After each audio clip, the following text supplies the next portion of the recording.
Welcome to English Horizon. Today I'll take you through the extraordinary journey of Albert Einstein, a man whose name has become the very definition of genius. As you listen, you won't just be practicing your English, you'll also discover how curiosity, persistence, and courage can reshape the world. Keep a notebook ready, focus on the vocabulary, and let's dive deep into the life of a legend whose story still inspires millions. Albert Einstein was born on March 14, 1879. In a small German town called Ulm. His parents, Hermann Einstein and Pauline Koch, were ordinary people living an ordinary life. Hermann was involved in the electrical business, while Pauline was a homemaker who adored music and learning. At birth, nothing about Albert suggested greatness except for one small detail: his unusually large head. His family even joked about it, wondering whether he would grow up to be a normal child. Little did they know that this quiet baby would one day change humanity's understanding of the universe. As a child, Albert spoke very little. He did not utter his first words until almost the age of 3. His parents worried, and some even suspected that something was wrong with him. He was nicknamed the Quiet One, because he rarely joined conversations, unlike other children. But Albert's silence was not due to slowness. It was because his mind was always busy. He would sit still for hours, staring at objects as though he was trying to figure out how the world worked. When he was 5, his father handed him a gift that would leave a lasting mark on his life: a simple magnetic compass. Albert was fascinated. No matter how he turned it, the needle always pointed north. He spent hours staring at the little device, wondering what invisible force could control it.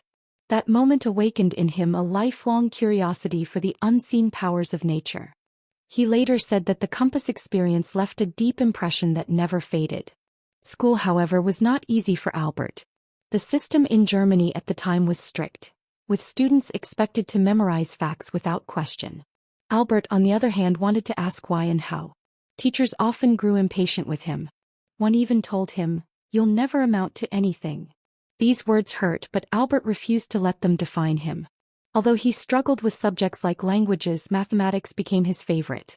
He once described math as the language of the universe. To him, solving problems felt like unlocking hidden puzzles. His mother encouraged his love for music, pushing him to learn the violin. At first he resisted, but eventually music became his escape, a way to relax and think clearly. His uncle Jacob played another key role, teaching him mathematics in creative, playful ways. He compared math to a treasure hunt, making every solution feel like finding hidden gold. Unlike other children who loved games, Albert immersed himself in books.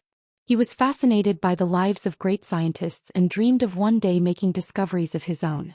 One afternoon, as he walked home from school, he asked himself, what would it be like to ride a beam of light? That thought never left him and eventually led to some of his greatest breakthroughs. At 15, life became harder.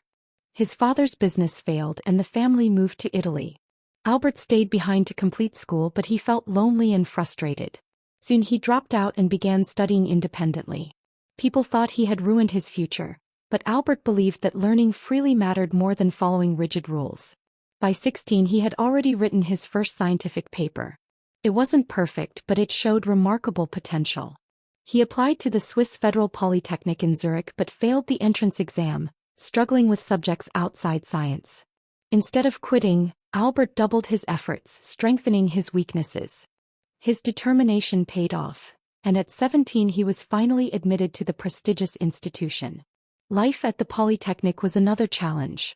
Albert excelled in math and physics but cared little for subjects that didn't interest him.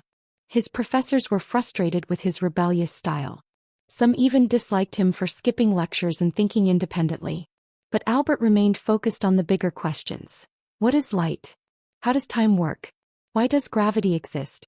During this time he met Mileva Merrick, a brilliant fellow student and the only woman in their class. She shared his love for science, and together they spent countless hours debating theories. Their relationship was filled with dreams, challenges, and eventually marriage. Despite financial struggles, Mileva stood by his side while Albert pursued his vision. After graduating in 1900, Albert faced disappointment. None of the universities offered him a teaching position. Without strong recommendations, he found himself unemployed. Eventually, in 1902, he accepted a modest job as a clerk at the Swiss Patent Office. It wasn't glamorous, but it gave him free time to think. Albert jokingly called it his thinking laboratory. Between reviewing inventions, he scribbled down revolutionary ideas about space, light, and time. By 1905, Einstein was 26 and ready to stun the world. That year, later called his miracle year, he published 4 groundbreaking papers. He explained the photoelectric effect, which showed light acts like particles called photons. He proved the existence of atoms through Brownian motion. And most famously, he introduced the special theory of relativity, with the legendary equation E equals mc squared. These papers completely transformed modern physics. Overnight, the quiet patent clerk had become one of the greatest minds on Earth. Offers from universities soon followed. Einstein became a professor respected worldwide for his genius. Yet he never let fame change his simple lifestyle. He continued asking bold questions, believing curiosity was the true key to discovery. By 1914, he moved to Berlin and joined the Prussian Academy of Sciences. But the world was at war, and Einstein used his voice to advocate for peace while many supported the fighting. Meanwhile, his marriage with Mileva broke down under pressure, and they divorced in 1919. That same year, British scientists confirmed his general theory of relativity during a solar eclipse. Newspapers across the globe declared him a genius. Einstein became a celebrity overnight, something unheard of for a scientist. Despite the fame, he remained modest. He once said, "I am not a genius, I simply stay with questions longer than others." But being Jewish in Europe during the rise of the Nazis made life dangerous.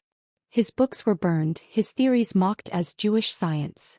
In 1933, he left Germany forever and settled in Princeton, New Jersey, where he continued his work at the Institute for Advanced Study.